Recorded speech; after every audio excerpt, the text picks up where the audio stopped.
नमो भगवते वासुदेवाय नमः। परिवर्तनी एकादशी व्रत से कोसों दूर रहता है दुर्भाग्य।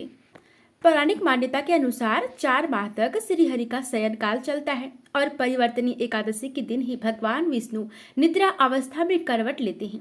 कहते हैं इस दिन एकादशी की व्रत कथा सुनने मात्र से व्यक्ति का जीवन भी दुख से सुखी जिंदगी की ओर करवट लेता है। परिवर्तनी एकादशी के दिन भगवान विष्णु के वामन रूप की पूजा का विधान है। भगवान विष्णु के वामन अवतार की पूजा करने से माँ लक्ष्मी की कृपा प्राप्त होती है। त्रेता युग में दैत्यराज बलि भगवान विष्णु का परम भक्त था। असुरों के राजा बलि ने देवताओं को युद्ध में पराजित कर दिया था और स्वर्ग अपने कब्जे में ले लिया था। समस्त देवी देवता उसके अत्याचारों से मुक्ति के लिए विष्णु जी के पास पहुंचे।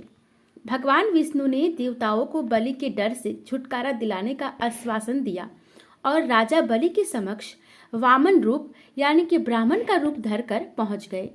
राजा बलि दान पुण्य करता रहता था।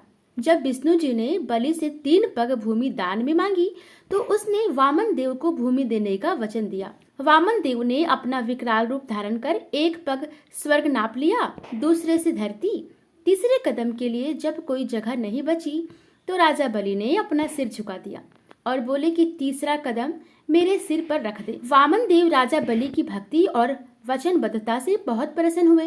भगवान विष्णु के 5वें अवतार वामन देव ने फलस्वरूप राजा बलि को पाताल लोक दे दिया। बलि ने विष्णु जी से कहा कि वह उनके साथ पाताल लोक में चलकर उसे उनकी सेवा का मौका दे। विष्णु जी ने कहा कि वह साल में 4 माह पाताल लोक में उसके यहाँ निवास करेंगे। इसके बाद वामन देव ने जैसे ही तीसरा पग बलि के सिर पर रखा वो पाताल लोक चला गया।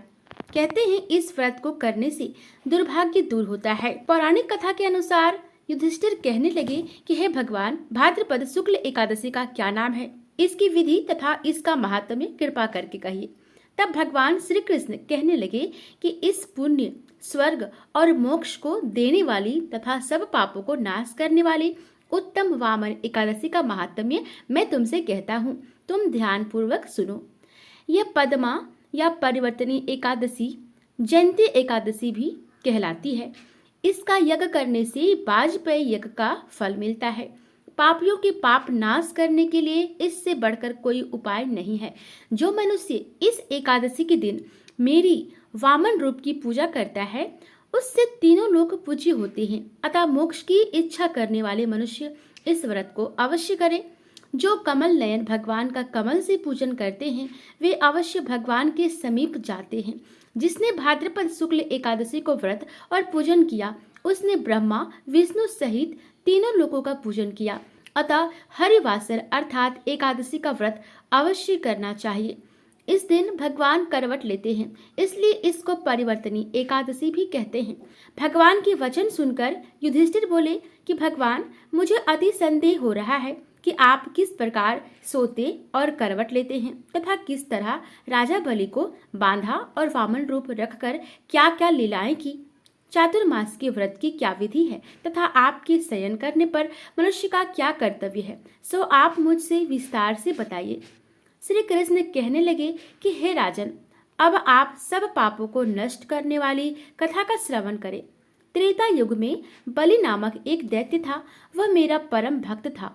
विविध प्रकार के वेद सूक्तों से मेरा पूजन किया करता था और नित्य ही ब्राह्मणों का पूजन तथा यज्ञ के आयोजन करता था। लेकिन इंद्र से द्वेष के कारण उसने इंद्रलोक तथा सभी देवताओं को जीत लिया। इस कारण सभी देवता एकत्र होकर सोच विचार कर भगवान के पास गए। बृहस्पति सहित इंद्रादिक देवता प्रभु के निकट जाकर और नतमस्तक होकर वेद मंत्रों द्वारा भगवान का पूजन और स्तुति करने लगे।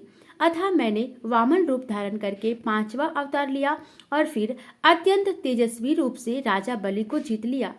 इतनी वार्ता सुनकर राजा युधिष्ठिर बोले कि हे जनार्दन, आपने वामन रूप धारण करके उस महाबली दैत्य को किस प्रकार जीता।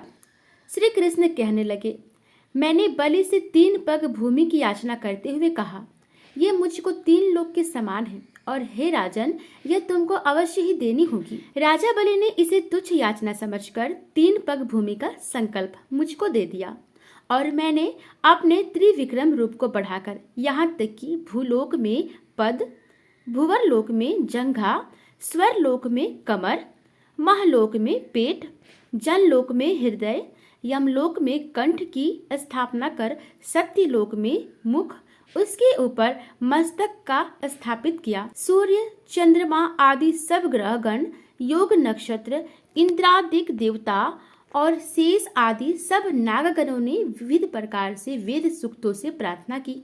तब मैंने राजा बलि का हाथ पकड़कर कहा कि हे राजन, एक पद से पृथ्वी, दूसरे से स्वर्गलोक पूर्ण हो गए, अब तीसरा पग कहाँ रखूं?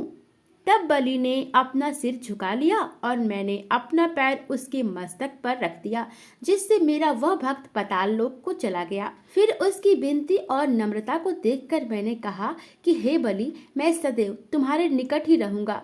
विरोचन पुत्र बलि से कहने पर भाद्रपद शुक्ल एकादशी के दिन बलि के आश्रम पर मेरी मूर्ति स्थापित हुई। इसी प्रकार दूसरी क्षीर सागर में शेषनाग के षष्ठ पर हुई। हे राजन, इस एकादशी को भगवान शयन करते हुए करवट लेते हैं, इसलिए तीनों लोकों के स्वामी भगवान विष्णु का उस दिन पूजन करना चाहिए। इस दिन तांबा, चांदी, चावल और दही का दान अवश्य करना चाहिए। रात्रि को जागरण अवश्य करना चाहिए। जो भक्त विधि पूर्वक इस एकादशी का व्रत करते हैं, वे सब पापों से मुक्त होकर स्वर्ग में जाकर चंद्रमा के समान प्रकाशित होते हैं और यश पाते हैं। जो पापनाशक इस कथा को पढ़ते हैं या सुनते हैं, उनको 1000 अश्वमेध यज्ञ का फल मिलता है। विष्णु जी की कृपा आप सभी पर बनी रहे। और इस व्रत को अगर आप नहीं कर सकते हैं तो इस दिन विशेष करके आप लहसुन प्याज का त्याग करें, ब्रह्मचर्य का पालन करें और इसके साथ ही मांस मछली का सेवन बिल्कुल भी ना करें, मदिरा का सेवन ना करें, नहीं तो आपके ऊपर विष्णु जी कुपित हो सकते हैं। दोस्तों, ये वीडियो कैसी लगी हमें कमेंट में बताइएगा। धन्यवाद।